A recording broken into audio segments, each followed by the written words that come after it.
Aleluia. Feche seus olhos, coloque a mão no seu coração. Senhor, muito obrigado, Senhor.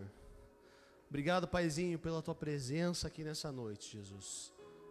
Obrigado, Senhor, porque o Senhor já tem se manifestado desde o início, Senhor, desde o sentinela da nossa chegada, Senhor, a recepção, Senhor, as balinhas, Senhor, que recebemos. Tudo isso é para a honra e glória do Seu nome, e tudo isso nós podemos sentir a Tua presença já nesse lugar, Senhor. Pai, em nome de Jesus, que essa mensagem venha encontrar corações dispostos e disponíveis a sair daqui com mais fome, mais sede, aplicando tudo aquilo que o Senhor tem para nos falar nessa noite, Jesus. Me usa poderosamente como um instrumento, Senhor, simplesmente um canal de comunicação, para que eu não possa atrapalhar aquilo que o Seu Espírito Santo quer fazer nessa noite, para que eu não possa atrapalhar aquilo que o Senhor quer comunicar nessa noite para nós, Jesus. Vem com o Espírito de revelação, Senhor. Vem com o Espírito de revelação para fazer com que a gente possa entender e que essa palavra venha frutificar dentro de nós, Senhor. Essa semente que veio direto de Ti, Senhor, possa frutificar nessa noite, em nome de Jesus. Amém. Aleluia. Estão felizes ainda? Agora até melhorou, ó. Feliz, glória a Deus. Feliz Dia das Crianças, né? Se tiver alguma criança que não foi pra salinha, ó, tem meu brother aí, ó. Feliz Dia das Crianças, tá, cara? Aleluia. Glória a Deus pelas crianças. Gente, o tema dessa mensagem é: faça você mesmo e canse. Muito bom, né? Nossa, deitei, né? Cara, Jesus tem nos chamado, né, a uma santificação, a uma separação nesse tempo para nós, né? Principalmente nas áreas emocionais. As últimas semanas Deus tem falado, né, muitas vezes sobre a ansiedade, né? Nós estava sobre as nossas aflições. Nós conversamos aqui até durante a semana um pouco sobre isso daí, né? Nós carregamos alguns costumes, carregamos algumas manias que elas precisam evoluir no Senhor. E o que é isso? Isso é um processo de metanoia que precisa ser continuado na nossa vida, continuamente sendo transformados, transformando o nosso pensamento, né? E mudar o pensamento, fala do quê? De mudança de conduta também, amém? Então, um dos motivos de eu estar na beca hoje também, estou mudando de conduta, glória a Deus, pela fé, aleluia.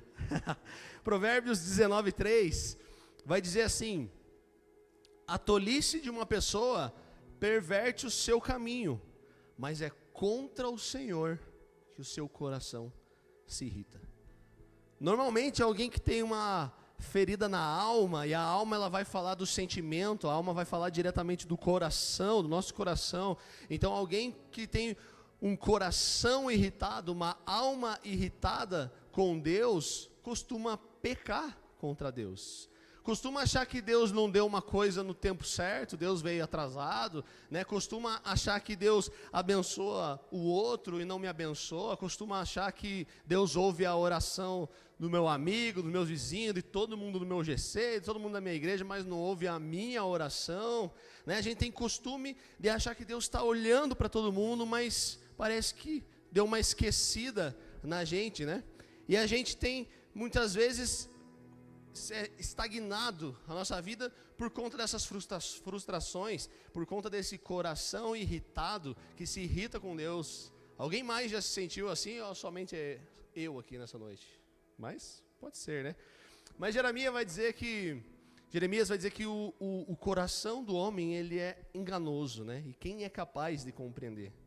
Então o nosso coração, como eu falei, ele vai falar diretamente da nossa alma, os nossos sentimentos. Um coração irritado com Deus, né?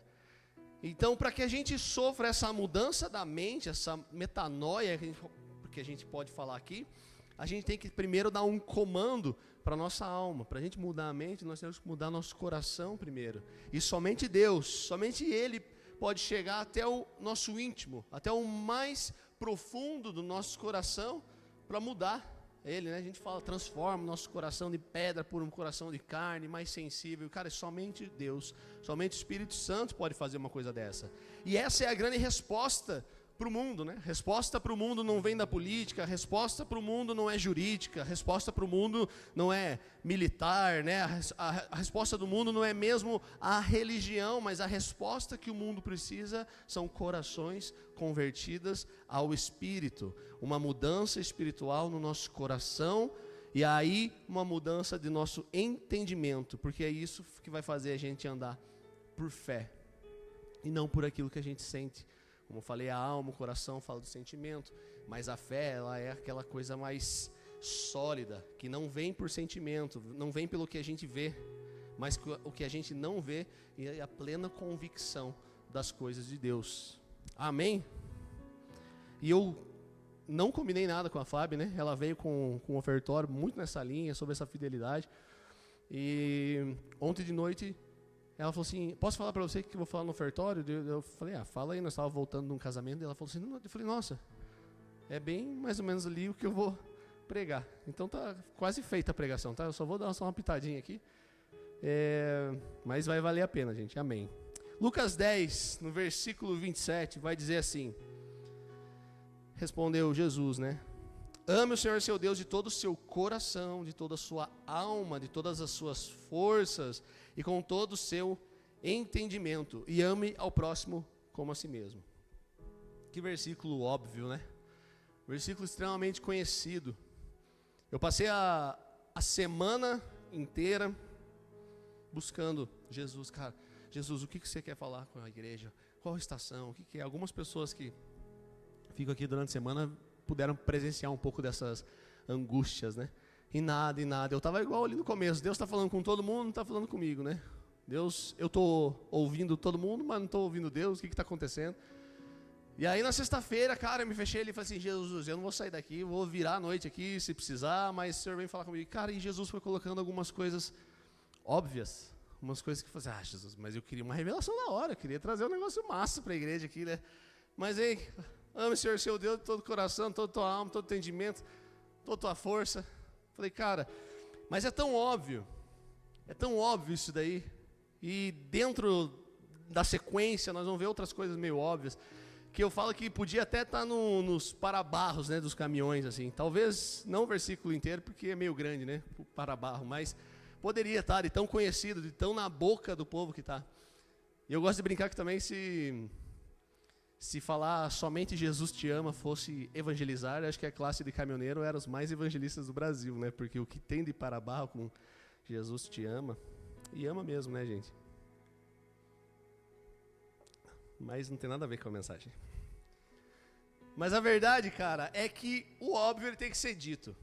E aí, quando você se depara com esse óbvio, você lê, mas Jesus, é isso mesmo que o Senhor quer? Você vai relendo. E aquele versículo que você já sabe, decora e salteado, você começa a olhar com outros olhos.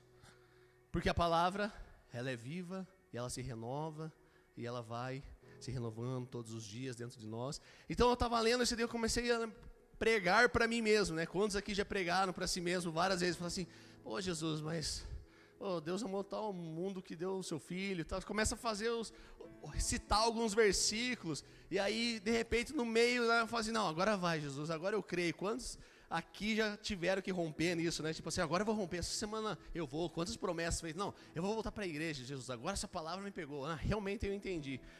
E Davi, me lembrou muito, porque Davi estava fazendo um pedido, que era, Deus, restaura a alegria da salvação. Logo após ele ter pecado, né, contra Batseba, ali em adultério, depois matado o marido dela, né? E depois você lê lá Salmo 51, deixa anotado como tarefa de casa, porque é uma oração que ele faz de arrependimento, uma das orações mais lindas da Bíblia. Mas mostra isso também, que o nosso lugar, né, na redenção de Deus, ele está fundamentado no relacionamento, no chamado de Deus, na intimidade com Deus e não na obediência de fato, né? Entenda que Davi, ele está longe de ser um exemplo perfeito para todos nós, somente Jesus é, né?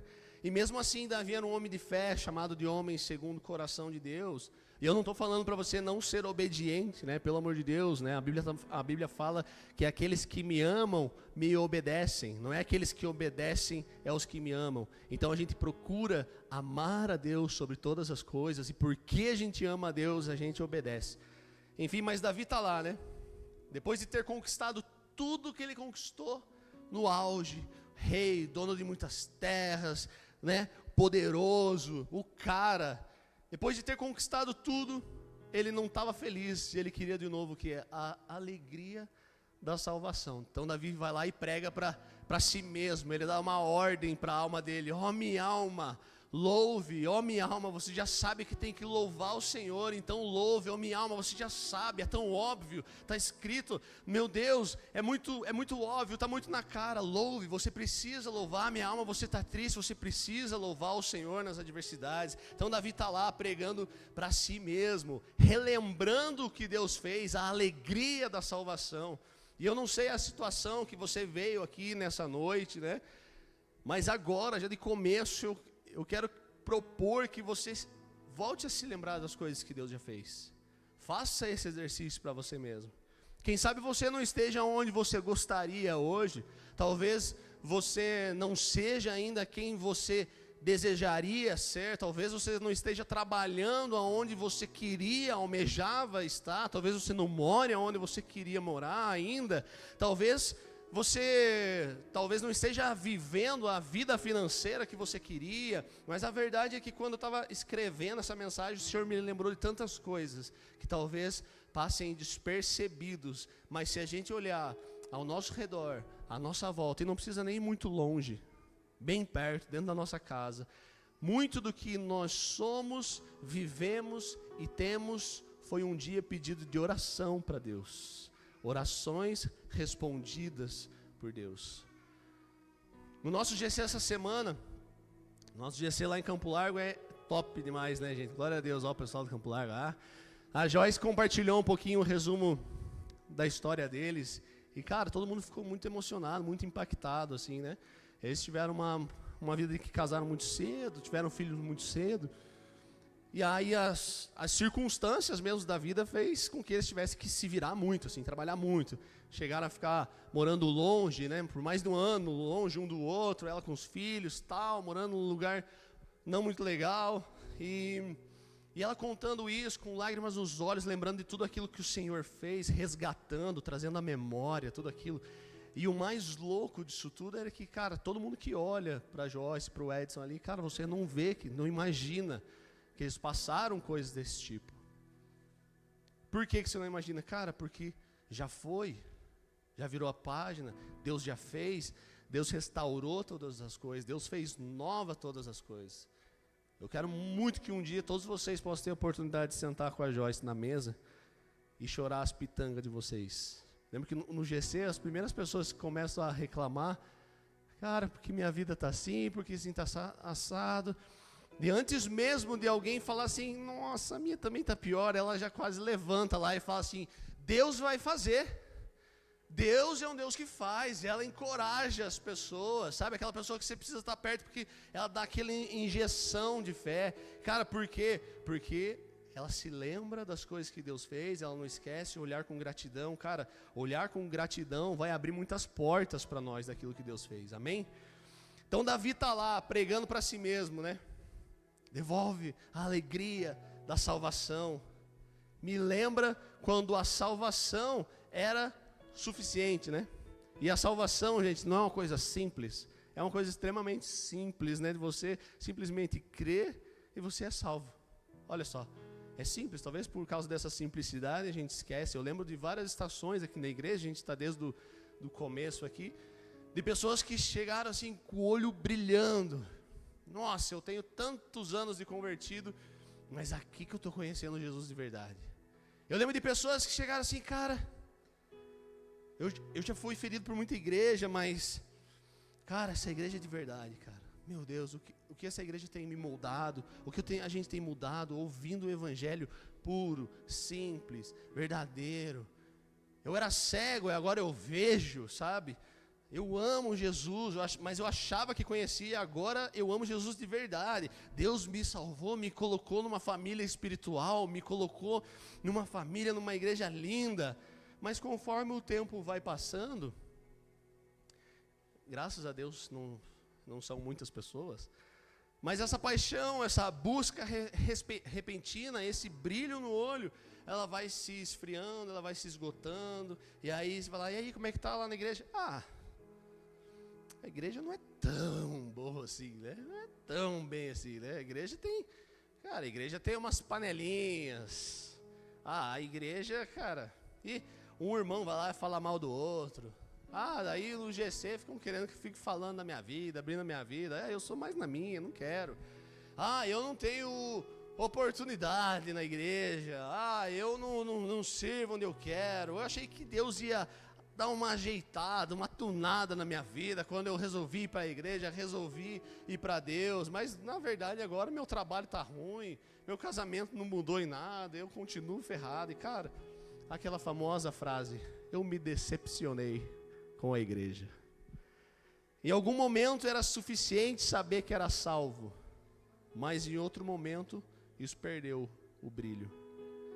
Então Davi está lá nesse estágio, dele começa a cavar, minha alma, louve ao Senhor, né? Fique quieta e louve ao Senhor. Tenta mudar a perspectiva, né? Mudar a perspectiva de busca de Jesus.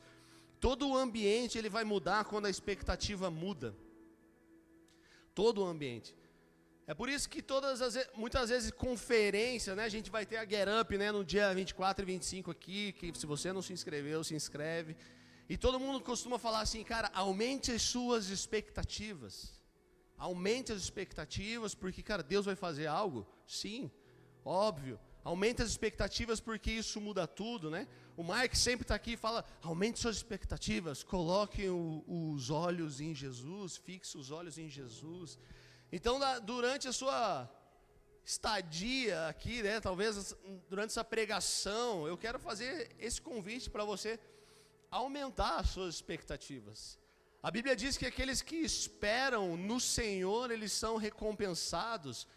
E se você consegue ir cavando, nossa, até agora eu não estou entendendo nada, mas Deus, o que o Senhor quer falar comigo? Deus, o Senhor quer falar comigo alguma coisa essa noite? O que essa palavra tem para mim? O que eu posso sair daqui aplicando? Quem eu posso sair daqui melhor? O que pode acontecer comigo hoje? Fala comigo. Se você coloca as suas expectativas no Senhor, Ele recompensa, e tem uma recompensa para você no fim, aleluia. Glória a Deus. Amém. 3 pessoas vão ser recompensadas nessa noite. Aleluia. Aê, gente, glória a Deus. Chuvinha, né? Aumente as expectativas, tenha fé, mas permaneça e seja paciente na busca. Talvez a situação, como eu falei, não seja a que você esteja planejando, a situação hoje, né?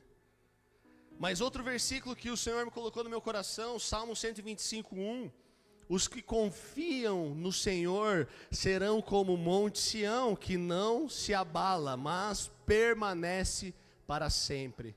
Aleluia, eu já falei aqui, cara, o monte Sião, ele não é nem de longe um monte alto, um dos mais altos montes, poderosos, né? Mas ele tem uma base muito grande, então uma base muito bem alicerçada. Mas aqui, o ponto-chave aqui é esse permanece para sempre. Os que confiam no Senhor, eles permanecem. Permanecer é ter paciência, né? E a impaciência, muitas vezes, vai fazer o quê? Vai fazer a gente dar um passo sem ouvir a Deus, ainda que aos nossos olhos seja algo bom. Eu comentei hoje pela manhã, eu almocei com um homem aqui da igreja, um rapaz aqui da igreja, e ele falou assim, cara, eu tive uma proposta de uma sociedade que, cara, era tão boa que eu nem precisava orar. Era uma coisa praticamente sobrenatural. Era entrar em sociedade, cara, e eu não ia nem precisar ir lá. Eu não ia nem precisar ir lá trabalhar. O cara ia vender, ia repartir um pouco comigo, eu ia entrar com um pouco de dinheiro ali, beleza, e ele também. E, mano, eu não precisava. Mas eu precisava continuar a minha vida e eu ia receber um pouco do que ele vendeu. Eu falei, cara, que louco, né? Eu falei, mas e aí? E aí que eu cheguei em casa, né? Faceiro. Falei para minha esposa: nossa, olha essa oportunidade que nos apareceu. E aí ele falou todas as coisas, e a esposa falou assim: mas Deus falou para você fazer isso daí? Ele falou assim: não. Não falou, mas eu também não perguntei. Eu vou perguntar, vai que ele fala. Daí ele perguntou, Deus não falou, e ele foi lá e não entrou nessa sociedade, e Deus abriu uma outra porta na mesma semana, para a glória de Deus, foi muito bom. Foi um posicionamento, mas a impaciência faz muitas vezes a gente agir sem ouvir a Deus, né? Lá em 1 Samuel 10:8, tinha uma ordem muito clara para Saul, que diz assim: desça à minha frente até Gilgal, depois eu descerei até você para oferecer holocaustos e sacrifícios de comunhão, mas você deve esperar 7 dias, até que eu chegue e lhe diga o que fazer. O contexto aqui é de guerra contra os filisteus ali, lá no capítulo 13, né? A situação, Saul, seu exército estavam em Gilgal já esperando o profeta Samuel para que ele oferecesse o holocausto, os sacrifícios para o Senhor. E naquela época esse tipo de rito era crucial antes de qualquer batalha, né? E apenas os sacerdotes ou aqueles que eram designados por Deus, no caso ali Samuel, poderiam realizar esses ofícios, né, de oferecer sacrifícios para Deus. Então era esperar 7 dias. E no 7º dia, Samuel acordou meio atrasado, como o nosso Samuel aqui, que sempre chega atrasado nas coisas. Samuel se atrasou, e aí o povo começou a dispersar, com medo dos filisteus, e Saul, sentindo que o exército estava enfraquecendo, e deu um desespero, cara, o inimigo se aproximando, né? E aí ele vai e faz o quê? Ele faz a função do sacerdote. Eu mesmo vou oferecer então os holocaustos aqui para o Senhor, vou oferecer os sacrifícios para o Senhor. Quando as coisas estão saindo do nosso controle, a gente começa a agir muitas vezes na impulsão, né? E é aí que a gente começa a errar. Afinal, né, é completamente agoniante esperar por Samuel chegar. Esperar é difícil, né? Olha o capítulo 13, no versículo 10. As consequências dessa atitude. E quando ele terminou de oferecê-lo, Samuel chegou, e Saul foi saudá-lo. E perguntou Samuel: o que foi que você fez? Saul respondeu: quando vi que os soldados estavam se dispersando e que você não tinha chegado no prazo estabelecido e que os filisteus já estavam reunidos em Miquimás, pensei: agora os filisteus vão me atacar em Gilgal e eu não busquei o Senhor. Por isso me senti obrigado a oferecer o holocausto. Gente, se sentir obrigado é dar voz a todos os barulhos à nossa volta, e não a voz de Deus, e não a direção de Deus. Se Deus fizer de propósito que Samuel não chegasse, né? Como que a gente vai resolver? Na força do nosso braço? É difícil esperar por Samuel, mas se Samuel não chegar, se Deus mandar Samuel não vir, né? Quando as coisas saem do combinado, a gente fica muito perdido, né? E se Deus mudou o combinado? Lembra da história de Abraão, né? Ele vai lá, tem o filho, já é velho de idade, né? O Isaac, e aí Deus pede para oferecer ele em sacrifício, porque Deus queria sondar o seu coração está nas coisas que eu posso te dar, ou na confiança de quem eu sou, né? E aí Abraão vai lá, sobe com o filho no monte, e aí ele vai lá para sacrificar. Aí o anjo diz: cara, não precisa, né? Eu só queria ver seu coração. Mudou o combinado. Agora imagina se Abraão chega lá com a promessa. Pá. Não, era só para ver seu coração. Negativo. Olha as vozes. Deus já me falou que é para fazer isso, eu vou fazer. Já imaginou? Se no meio do caminho ele deixa de ouvir Deus? Se Deus falou, está falado. Mas Deus falou novamente. Mudou a direção. Mudou a rota. Imagina se ele não tivesse percebido, né? Mas continuando, no verso 13.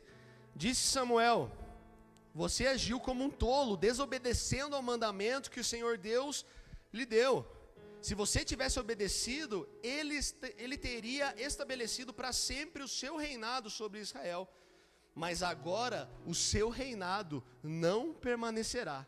O Senhor procurou um homem segundo o seu coração e o designou líder do seu povo, pois você não obedeceu aos mandamentos do Senhor. E é a partir daqui, até aqui, o reinado de Saul estava indo muito bem. Mas a partir daqui, Deus começa a desaprovar o reinado de Saul. A impaciência gerou o quê? Gerou a incerteza. Será que Samuel vai vir? Cara, está chegando a hora, não chegou? A impaciência vai gerar essa incerteza. E um ato de fé, confiança em Deus, o que é? A certeza das coisas que, mesmo a gente não vendo, a gente sabe que Deus falou, Ele vai cumprir. Em Eclesiastes 7:8 vai dizer que, mais uma frase que é muito óbvia: o fim das coisas é melhor que o seu início, e o paciente é melhor do que o orgulhoso. Eu acho muito engraçado nesse texto é que ele contrapõe o paciente não com o impaciente, não com o apressado, mas com o orgulhoso, que é ele que sabe que se não saiu do meu jeito, então eu vou fazer com a força do meu braço, eu vou dar o meu jeito e vou fazer. O paciente, ele permanece. E o segredo de permanecer em Jesus qual é? Não é não faltar nenhum culto. Toda semana eu estou aqui, às 10 da manhã, e se duvidar, venho às 6 da tarde de novo, porque eu gosto de pegar 2 cultos, e eu quero começar a semana mais na bênção, né? O que é permanecer em Jesus? Não é receber uma imposição de mãos, que isso é válido, isso é bom, nós fazemos, e glória a Deus por isso. Não é ouvir uma boa pregação, talvez, não é ouvir uma boa música, botar ali um poema musical, né? Colocar ali, eu olhei e vi, e cara, não é isso. Embora seja bom demais, só que só tem uma única maneira da gente permanecer em Jesus, é se dedicando de forma consistente àquele lugar da porta fechada, o lugar secreto, o Mateus 6,6. E é nesse lugar aonde Deus vem com o seu Espírito Santo, e Ele vem queimando o nosso coração. Quando a gente fala, nossa, estou queimando aqui, e a gente contempla a glória dele, a Bíblia fala com a face descoberta. O que é isso? É sem máscaras, né? Sem vergonha, com toda a nossa transparência e vulnerabilidade, porque Ele conhece o mais íntimo do nosso coração. É ir para o lugar secreto. E tem uma mania, não vou dizer que é uma frase, né? Tem uma mania evangélica que eu odeio, que é: você tem que começar na carne, cara. Ir para o lugar secreto, buscar o Jesus, não é tão fácil, né? Assim, não é bom assim, cara. Às vezes eu não quero, se esforça, se esforça para falar com Jesus, se esforça, fica lá. Cara, eu acho isso uma bobagem, me perdoa quem crê nisso até hoje, mas eu acho isso uma bobagem. Jesus é o nosso noivo, né? Pensa os que são casados aqui. Samuel está aqui mais perto, coitado, vou ficar usando de exemplo. Imagina se o Samuel acorda pela manhã. Ai, graças a Deus eu acordei antes da Vitória, porque da hora que ela acordar eu vou ter que me esforçar para falar com ela. Cara, não faz sentido, né? Pensa a Vitória: o Samuel foi trabalhar hoje presencial, glória a Deus. Mas amanhã é home office. Nossa, eu vou ter que me esforçar para conversar com ele. Meu Deus do céu, eu não queria. Mas vou lá, me esforçar, vou matar minha carne para conversar com o Samuel, conversar com meu marido.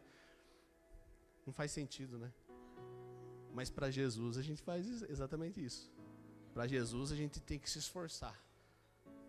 Se esforça para ir para o lugar secreto. Cara, o lugar secreto tem que ser um lugar que a gente ama.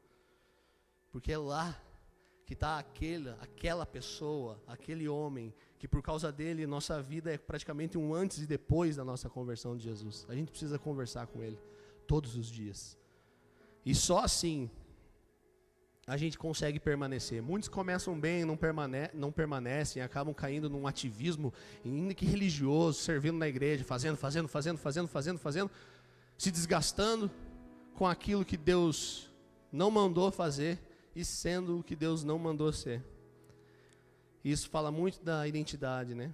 De quem Deus nos designou para nós sermos. Tem uma frase que eu não sei de quem que é.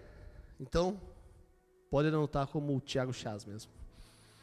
O homem é a única criatura que se recusa a ser o que é. Tão simples, né?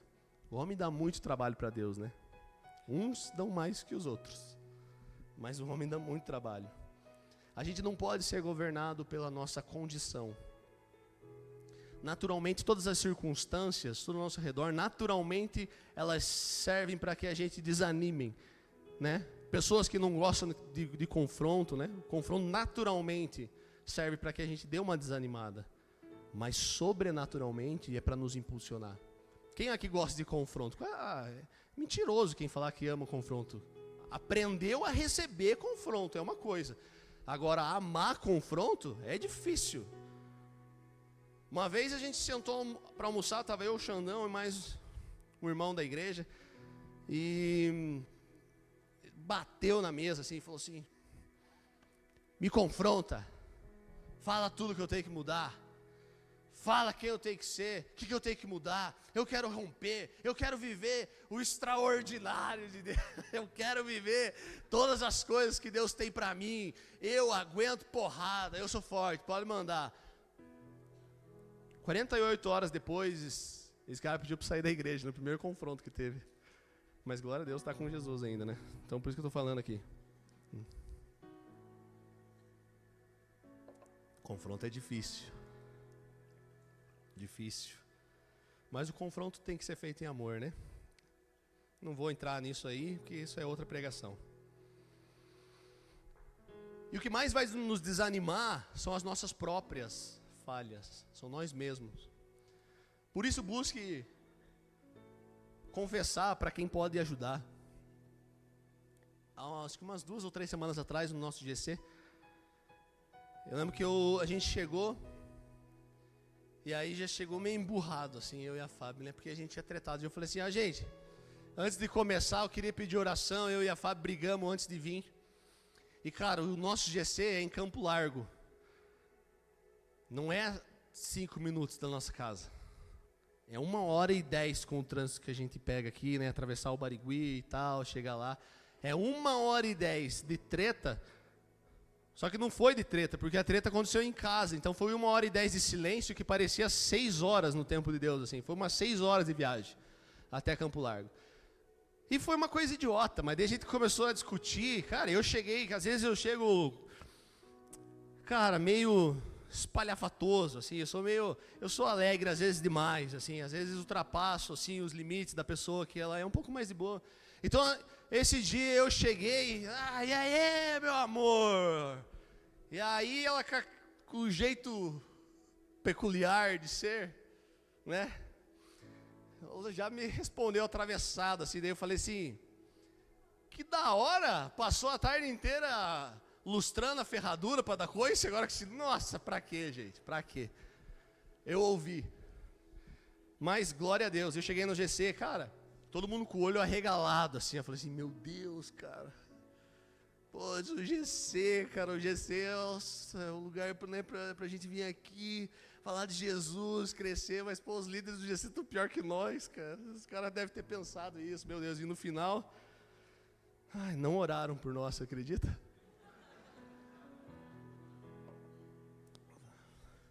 Só faltou falar assim: não, vocês são pastores, vocês ganham para isso, vocês que olhem sobre vocês, né? Tô brincando, gente, tô brincando. Estava falando aqui?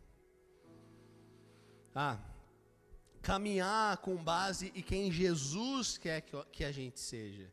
O que é isso? É não caminhar com base nas qualidades que nós temos, não caminhar com base nos defeitos que nós temos, não caminhar com base nas nossas aflições, não caminhar com base muitas vezes no nosso medo, no nosso orgulho, ou até das nossas conquistas, né, cara? E todas essas coisas, elas frequentemente são colocadas, estampadas na nossa cara, na nossa frente.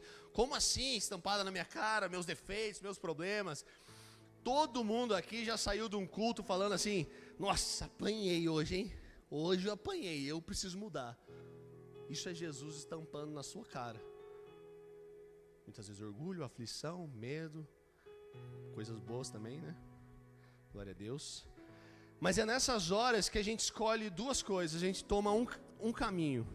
Ou a gente limita a glória de Deus, ou a gente aumenta a glória de Deus. Como assim? É eu pegar a minha coroa, colocar tudo de bom que eu sou, que eu faço, porque vem do Senhor e não de mim, porque naturalmente eu não sou bom. Então eu pego tudo de bom que eu faço e eu coloco como coroa aos pés de Jesus, falando glória a você, Senhor, glória a Deus por isso. E também eu pego todas as minhas fraquezas, todas as minhas mazelas, todo o mal que muitas vezes eu faço, eu coloco o quê? Na mesa de Jesus. Qual é a mesa de Jesus? Mateus 6,6, entra para o seu quarto, fecha a porta e busca Deus em secreto. E aí eu me volto com medo para Jesus, ele se volta com esperança para mim. Eu coloco na mesa quem eu sou, ele me devolve quem ele é. Eu coloco a minha falta de sabedoria, né, a minha burrice muitas vezes, e ele coloca toda a sua clareza para mim. Eu entrego a minha incapacidade de amar as pessoas, o meu ego, muitas vezes a minha não empatia com os outros, e Deus devolve o que? O amor ágape, aquele que é incondicional. E é nesse lugar a nossa resposta diante das nossas adversidades, diante das coisas ao nosso redor. Aí nessa hora que a gente vai ou limitar ou aumentar a glória de Deus. Qual vai ser a sua resposta? Qual vai ser a minha resposta? Isso aqui é para mim também. Isso aí é primeiro para mim, depois para vocês. Até travou aqui. Provérbios 21, 31. Mais um óbvio de Deus. Nossa, eu adoro isso. Os homens aprontam os cavalos para a batalha, mas quem dá a vitória é Deus, o Senhor. Isso se chama sinergismo, né? Deus faz e eu faço, Deus faz. É uma via de mão dupla. Monergismo seria se eu cruzasse meu braço e falasse: não preciso fazer nada, é Deus. É quase que um jogo de xadrez. Deus move uma peça, eu movo uma peça. Eu não sei quantos aqui tem irmãos mais velhos. Ou tem irmão mais velho, ou é irmão mais velho. E quando tinha o videogame lá, você ia jogar, e o seu irmão queria jogar com você. Só que você está jogando. Você está lá num jogo que talvez não dê para dois jogar. É só para um. E você não quer tirar para trocar para o seu irmão mais velho jogar. Aí você pega, já tem uns caras que estão rindo, que já sabem que já fizeram isso daí. Eu nem falei o que é. Mas você pega, e eu tô lá jogando. E aí eu dou outro controle pro meu irmão. Não, vai jogando junto aí então. Aí o controle não está nem ligado lá no videogame. Então ele acha que está jogando. Então tem muita gente que pensa e fala assim, ó: Deus está no controle. Eu não preciso fazer nada. Deus está no controle de tudo. Benza a Deus, né? Benza.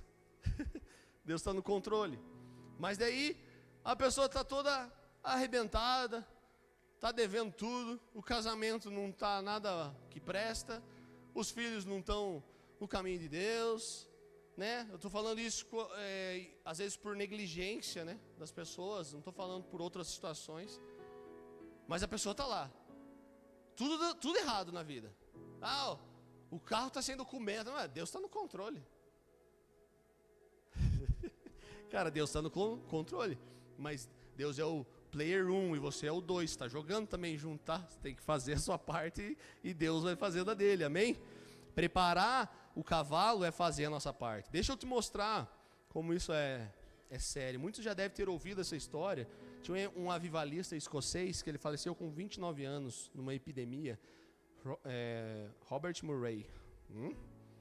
E ele falou assim: Deus me deu um cavalo e uma mensagem. Eu matei o cavalo e eu já não posso entregar a mensagem.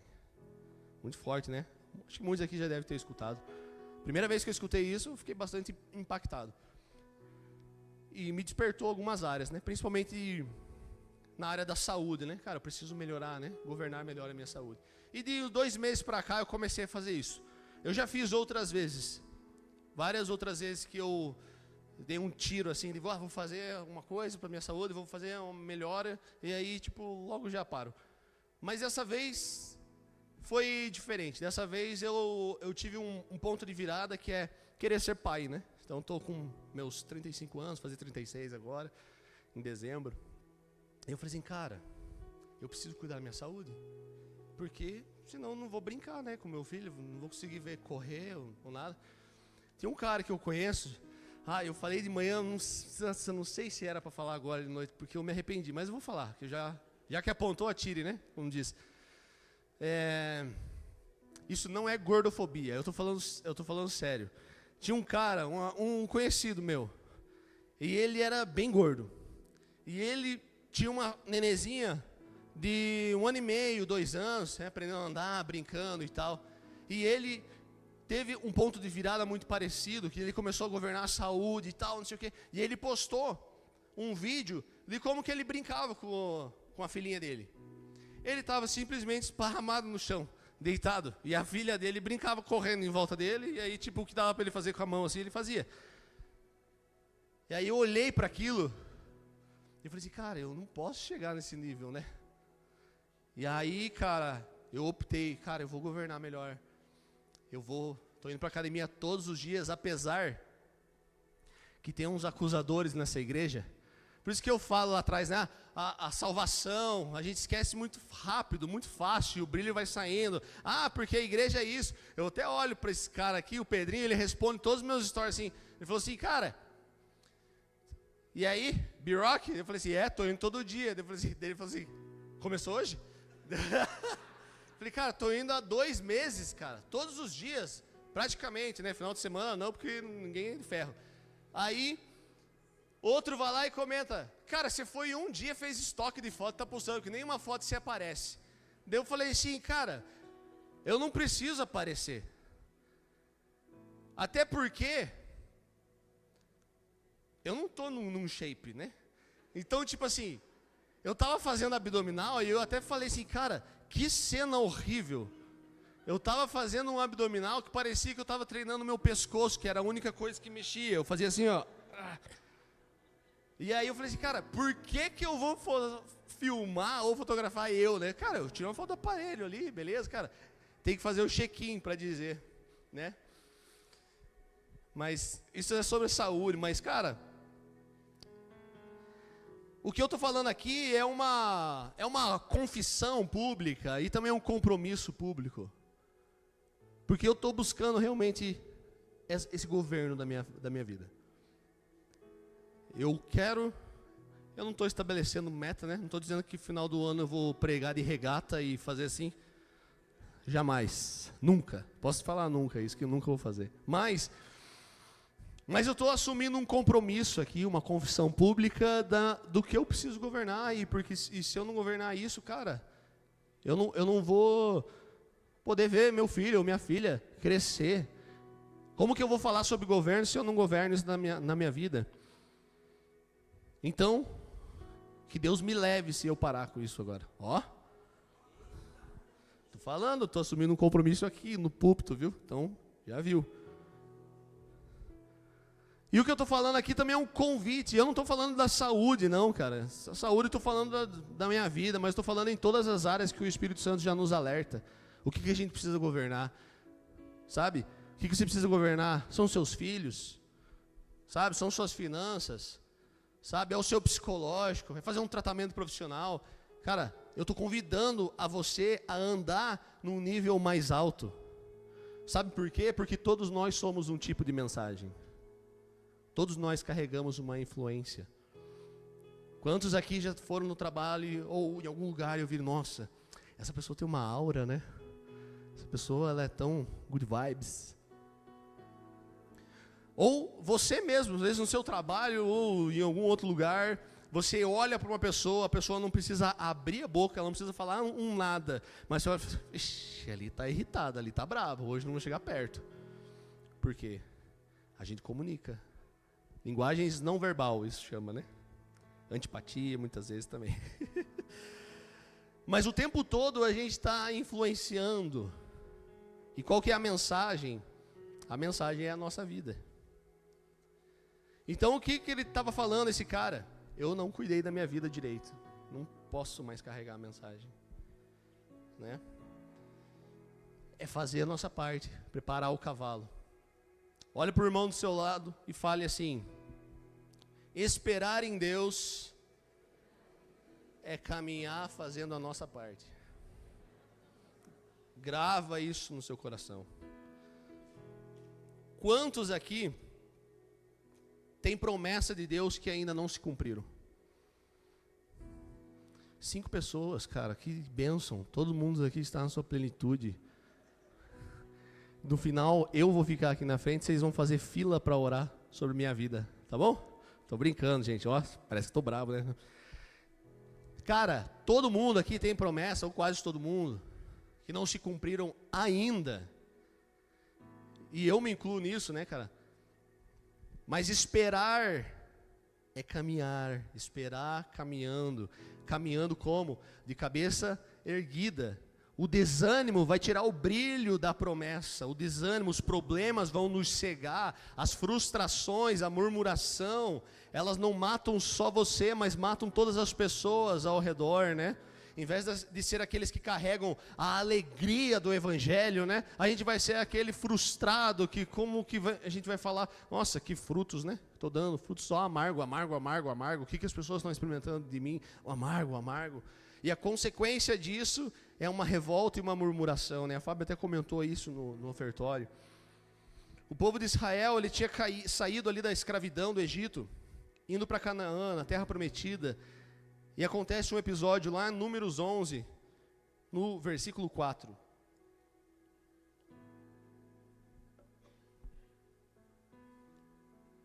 Um bando de estrangeiros que havia no meio deles encheu-se de gula, e os próprios israelitas tornaram a queixar-se, dizendo assim: se tivéssemos carne para comer. Nós nos lembramos dos peixes que comíamos de graça lá no Egito, e também dos pepinos, das melancias, dos alhos porós, das cebolas, né, do Big Mac. Agora perdemos o apetite. Nunca vemos nada a não ser esse maná. Eu não sei vocês, mas me irrita quando eu vejo esse texto. Maná é uma figura de Jesus, do próprio Deus, o pão da vida, né? A provisão diária. E quando eu me deparo com esses textos, eu já li várias vezes, já passei várias vezes por ele. Volta e meia eu gosto de trazer esse texto de novo para a minha vida. Mas eu não sei vocês, mas isso me incomoda muito. Falar assim, cara, mas como é que o povo estava ali, querendo alho poró, cebola, alho, melancia, pepino. E os caras estavam, só tem esse maná aqui. Só tem esse pão vivo do céu. Que absurdo, cara. Como que alguém pensa uma coisa dessa? Aí o Espírito Santo vem no meu coração e fala assim: eu entendo que eu sou perdoado, mas eu ainda não ganho o que eu queria ganhar. Eu entendo que o Senhor me salvou, mas eu ainda estou desempregado ainda, né? Eu entendo que o Senhor perdoou meus pecados, mas minha família ainda não está restaurada. Meu casamento ainda está ruim. Eu entendo que Jesus morreu no meu lugar. Massa. Glória a Deus. Mas meu casamento não está legal. Minha saúde está frágil, meu filho está usando droga, eu tenho um cartão bloqueado, minha conta negativa, meu chefe está no meu pé, a segunda-feira já tem aí, daqui a pouco está chegando. Eu entendo que eu sou perdoado. Exatamente assim, né?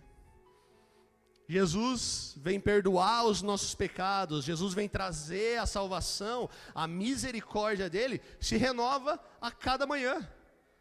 A cada manhã, se a gente tem a graça de abrir os olhos e acordar, já é um primeiro milagre que a gente não costuma enxergar, não costuma valorizar, não costuma entender e costuma simplesmente deixar isso para trás, né?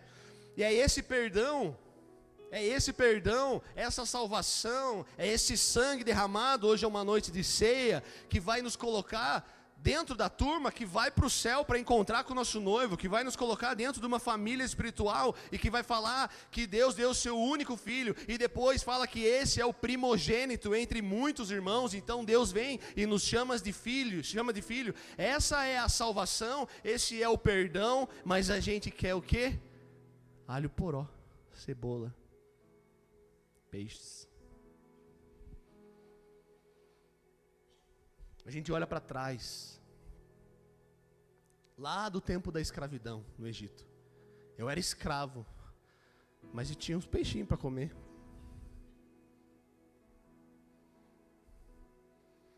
Ah, que bom que era o tempo do hotel da Poema, né?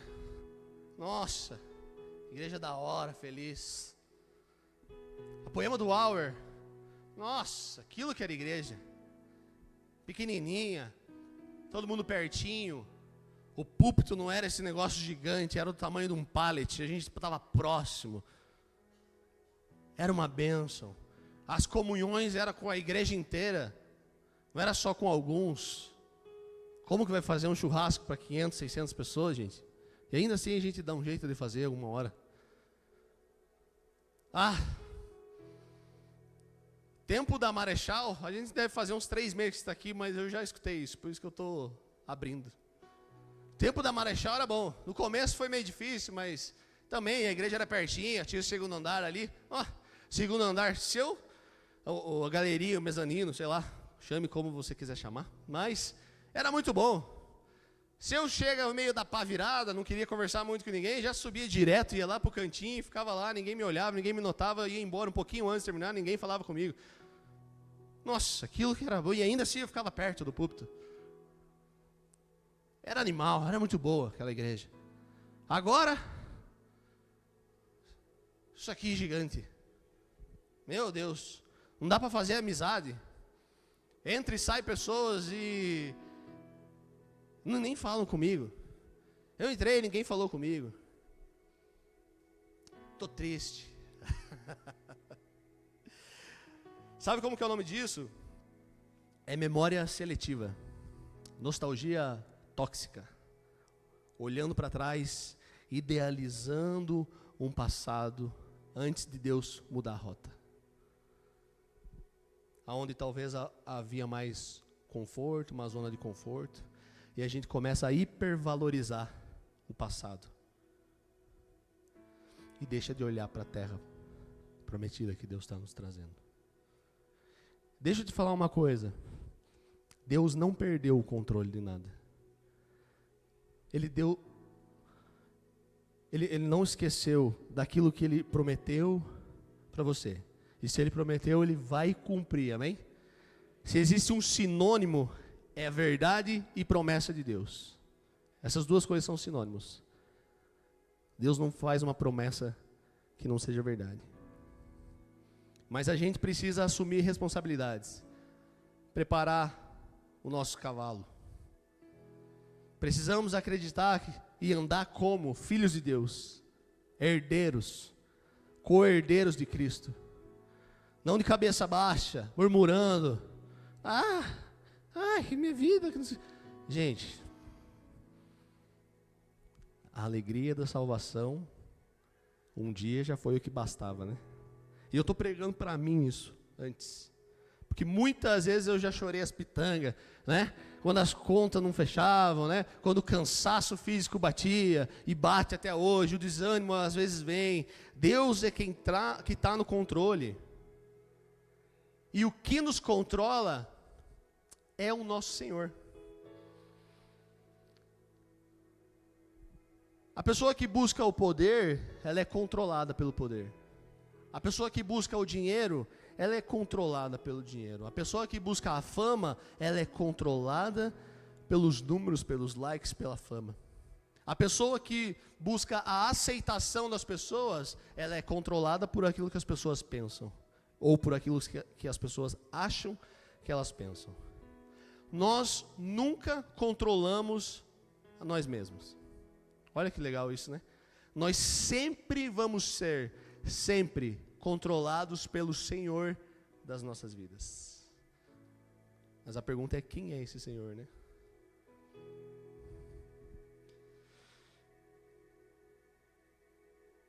E olha esse exemplo de fé, e eu queria muito que você prestasse atenção agora.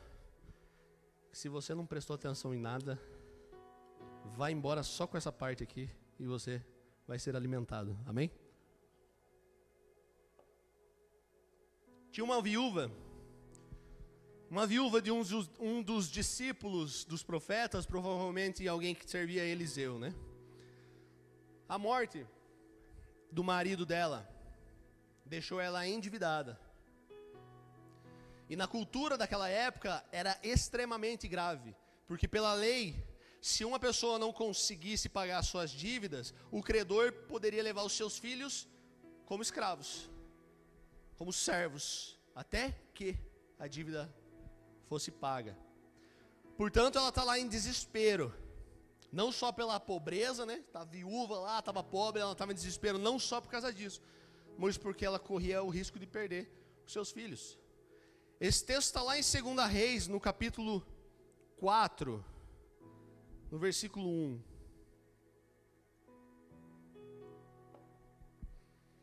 Que diz assim: certo dia, a mulher de um dos discípulos dos profetas foi falar para Eliseu: o teu servo, meu marido, morreu, e tu sabes que ele temia o Senhor, mas agora veio um credor que está querendo levar os meus 2 filhos como escravo.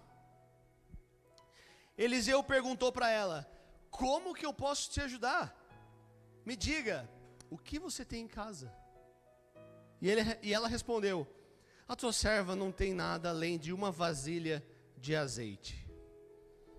O azeite naquela época tinha um altíssimo poder e altíssimo valor econômico, quase igual hoje, que custa um rim. E naquele tempo era quase uma moeda de troca, né? Porque ele tinha vários usos: medicinal, religioso, né? Cosmético, comercial. Então ter azeite era como ter um pouco de recurso ali, né? Um restinho na vasilha de azeite. Versículo 3: então disse Eliseu: vá pedir emprestadas vasilhas a todos os vizinhos, mas peça muitas. Olha, você que não conhece seus vizinhos, não fala com seus vizinhos, aí ó, fica deixa. Eu falo pra mim também, né? Eu falei, meu condomínio lá tem 18 sobrados, eu conheço 3 e 1 é meu pai. Se fosse Eliseu pedir para eu falar pros vizinhos, eu falei, nossa, cara, aqui tem 18 vasilhas que eu podia pegar, mas eu conheço 3. Mas enfim, não é sobre isso, né? Mas olha isso aqui. Verso 4.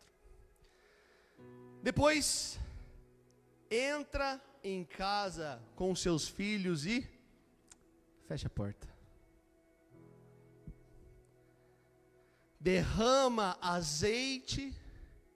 aquele azeite em cada vasilha e vá separando as que você for enchendo. Depois disso, ela foi embora, fechou-se em casa com seus filhos e começou a encher as vasilhas que eles traziam. Verso 6: quando todas as vasilhas estavam cheias, ela disse a um dos seus filhos: traga-me mais uma. E ele respondeu: já acabaram. Então o azeite acabou. Pode deixar aí esse texto. Já acabaram. Ponto. Eu acho que esse é o ponto final mais triste da Bíblia. Essa é a pontuação, né, da língua portuguesa mais triste da Bíblia. Eliseu, ele pede ali, né? Vai lá buscar as vasilhas. Quem é mais velho, lembra daquele programa do Gugu na minha casa? Que ele ia lá, você tinha que pegar 5 coisas, sei lá, você tem 1 minuto para pegar um escorredor de louça. E aí as pessoas saíam correndo, e se ela não tinha, ela ia para os vizinhos, ia pedir, chegava, e cada um que ela ganhava uns prêmios lá, das AL geralmente, né? Quem é mais novo, que não sabe do que eu estou falando, é tipo o moço do Eu Te Amo, parar você e falar assim: vai buscar lá a vasilha. E aí você sai pela 15 buscando a vasilha lá e tal, não sei o que, é tipo isso. Era isso que Eliseu falou: vai buscar essa poeira lá, e vai que nós vamos encher de azeite. Traz vasilhas, tem azeite aqui. O que isso é? O que isso significa?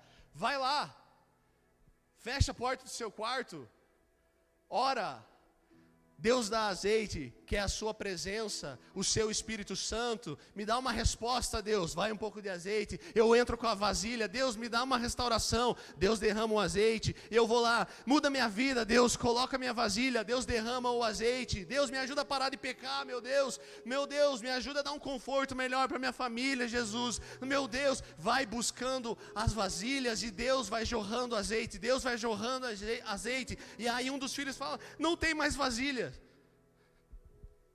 Então, o azeite acabou.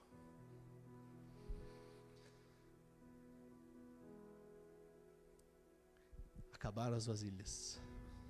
O azeite acabou? Não. Deus tem azeite para dar. A gente não tem mais vasilhas às vezes. Se tivesse mais vasilhas, tinha mais respostas. Se tivesse mais vasilhas, tinha mais vitória. Se tivesse mais vasilhas, tinha mais restauração. Se tivesse mais vasilhas, a cura estava ali, estava quase. Esperar Samuel chegar é difícil, né?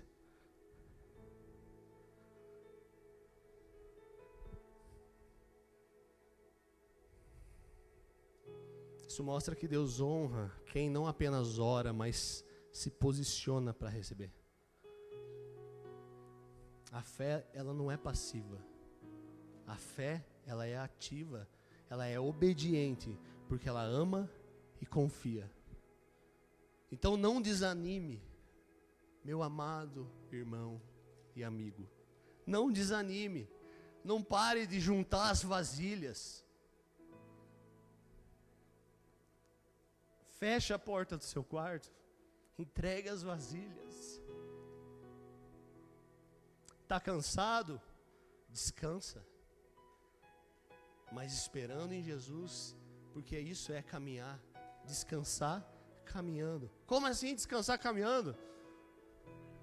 Descansar caminhando é na intimidade, é buscando. Às vezes você senta lá para descansar. Eu sento lá no meu sofá, eu vou descansar 3 horas, mas eu pego meu celular e fico 3 horas no Reels. Descansou? Bulhufas. Descansou é nada. Mas se você pega às vezes 15 minutos, eu gosto de fazer meu chimarrão aqui, às vezes, a Bia até brinca lá que eu faço meu chimarrão, meu matinho, eu chego aqui de tarde, eu vou lá e faço, daí eu vou lá. São meus 10 segundos de descanso e prazer. Porque naqueles 10 segundos não tem nada. 10 segundos é Jesus. Obrigado por essa erva mate que vem do Senhor. Xande e a Marcela estão tirando um tempo de descanso. Eles não estão no WhatsApp resolvendo o BO da igreja. O que é? Você olha lá para a praia, aquela imensidão no mar, é o Senhor que fez. O Senhor deu limites ao mar. Isso é você descansar contemplando, contemplar a natureza, não é uma coisa só de good vibes, né? Não é aquela coisa holística, né? Que a gente pega e tipo, nossa, vou lá aplaudir o sol. Cara, o sol foi criado por Deus. Nós devíamos aplaudir mesmo. Adorar aquele que criou todas as coisas. Às vezes um descanso que você vai ter, dá fôlego para o resto da semana. E o que a gente às vezes chama de descanso, a gente só fica botando mais coisa no nosso cérebro, mais lixo no nosso cérebro. Ai, ai, como aquela viúva, ela se moveu por fé. A gente precisa dar espaço para o milagre de Deus. E aqui eu quero encerrar com 3 passos para a gente vencer muitas vezes o desânimo, a falta de fé e o cansaço espiritual. A primeira delas, relacionamento íntimo com Jesus. Mateus 6,6. Entrar no seu quarto, silenciar todos os barulhos, buscar Jesus no lugar secreto. Ah, você está falando óbvio, O óbvio tem que ser dito. O óbvio tem que ser pregado e repregado todos os dias para a nossa vida, para que a gente olhe e fale, Jesus, eu preciso só fechar a porta do meu quarto e orar em secreto. 2 Coríntios, na versão A Mensagem, tem um verso que ele vai dizer assim, que o anjo de Satanás fez o melhor que pôde para me derrubar, mas o máximo que ele conseguiu fazer é me colocar de joelhos. Todas as adversidades, as coisas podem vir para nos derrubar, mas elas têm que conseguir no máximo nos colocar de joelhos. A segunda coisa, que é consequência da primeira, então elas não são três coisas separadas, né? Elas são contínuas. Depois, se você está lá buscando Jesus no secreto, você consegue encontrar quem? A paz que excede todo o entendimento. E para você ter a paz que excede todo o entendimento, outro versículo óbvio, sabe o que você precisa ter, meu irmãozinho? Abrir mão do direito de entender. Se a paz excede todo o entendimento, por que você quer entender? A paz que o mundo dá, ela é um sentimento, né? Quantas vezes a gente já vem assim, cara, como é que você está se sentindo? Eu estou me sentindo em paz com isso. Mas a verdadeira paz, Isaías 9 vai dizer que é uma pessoa, o príncipe da paz, Jesus. E por isso que a gente encontra ele no lugar secreto, né? Essa paz é Jesus, está conosco, e você pode sair daqui dessa noite com essa paz, com essa pessoa dentro do seu coração, aleluia, glória a Deus. É possível passar assim anos e anos dentro da igreja sem ter nem conhecido a verdadeira paz.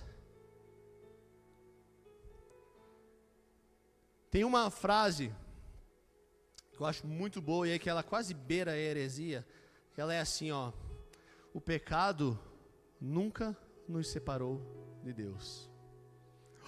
Nossa, faz o corte dessa parte só, e depois a monetização a gente racha aqui. O pecado nunca nos separou de Deus. O pecado separou o quê? O homem de Deus. Deus sempre esteve perto. Deus sempre esteve perto e nós que estamos longe. Por isso que Deus não tem problema com o pecado, porque Ele já venceu o pecado na cruz. Deus quer é o pecador. Aleluia. As pessoas muitas vezes não conseguem encontrar essa paz, por muitas vezes confundir expectativa de convicção da salvação. A salvação não é uma expectativa de quem crê em Jesus. Se eu creio em Jesus, então a minha expectativa é ser salvo, né? É ir morar com Jesus, encontrar o meu amado. A salvação, ela é uma convicção. Eu tenho certeza, eu sou salvo. É uma convicção, não é uma coisa que a gente espera. E o último ponto aqui, para nós cearmos, é dar frutos e frutos que permaneçam. Podemos dar frutos pela força do nosso braço. E a gente vai ter que sustentar esses frutos também com a força do nosso braço. Esse é o fruto daquela pessoa que prepara o cavalo, mas não tem a parte B do versículo, porque quem dá a vitória é o Senhor. Então eu só vou preparar o meu cavalo, eu vou acordar 4h55 da manhã e eu vou jogar gelo na minha cara, e eu vou sair aqui gritando, eu vou vencer, não sei o quê, todas as minhas capacidades técnicas, intelectuais, né? Eu sei fazer essas coisas, eu sou bom nisso, cara, eu vou lá e eu consigo ter ótimos resultados, frutos do esforço. Aí a gente tem o fruto da intimidade. O fruto da intimidade, o que é? Um pouco de um e um pouco de outro. Um pouco de Deus, um pouco meu. O sinergismo que eu falei. Deus vai fazendo e eu vou fazendo. Mas a gente precisa buscar um nível mais alto. Um nível mais alto de frutificação é o fruto da Virgem. 100% Deus. Não teve nada, a não ser um coração virgem, disposto, disponível para a promessa, para o propósito de Deus. E isso não é, em hipótese alguma, achar que Deus está no controle e não tem que fazer nada. Mas é saber que Deus faz todas as coisas. Sim. E você só vai ser lembrado por carregar esse fruto. Porque o fruto é de Deus. Aleluia. E simplesmente vai sair de nós esse fruto. Sem esforço humano. Esse é um coração virgem. Não espere encantar os homens, mas encantar a Deus. Simplesmente onde esse fruto passa, esse fruto estampa Deus. Porque esse fruto é de Deus, não é meu. Qual que é o único prêmio que essa pessoa tem? Deus. Será que a gente consegue caminhar nesse nível? De que toda a nossa frutificação, o nosso único prêmio seja Deus? Devolve-me a alegria da salvação. Porque a salvação é fruto de Deus. Ele morreu quando eu e você éramos uma bagunça. Ainda que você ache que você foi bonzinho. Eu não tenho um histórico de drogas, de alcoolismo, de roubalheira. Cresci dentro da igreja. Sinto lhe informar, você também precisa ser salvo, dentro da igreja. Ai, Jesus, você é maravilhoso, meu Deus. Jesus morreu pela nossa pior versão, né? Já falei isso aqui algumas vezes, mas eu amo isso, porque às vezes a gente olha para a nossa versão um pouquinho melhorada, que é a nossa versão de hoje. Mas Jesus morreu na nossa pior versão. Se você fechar os seus olhos agora e fazer um exercício e lembrar qual é o seu maior podre, aquilo que só você e Jesus sabe, foi por essa versão que Jesus derramou o seu sangue para salvar. Ai, Jesus, obrigado, Pai. Ai, meu Deus. Pode levantar, vir pegar a ceia.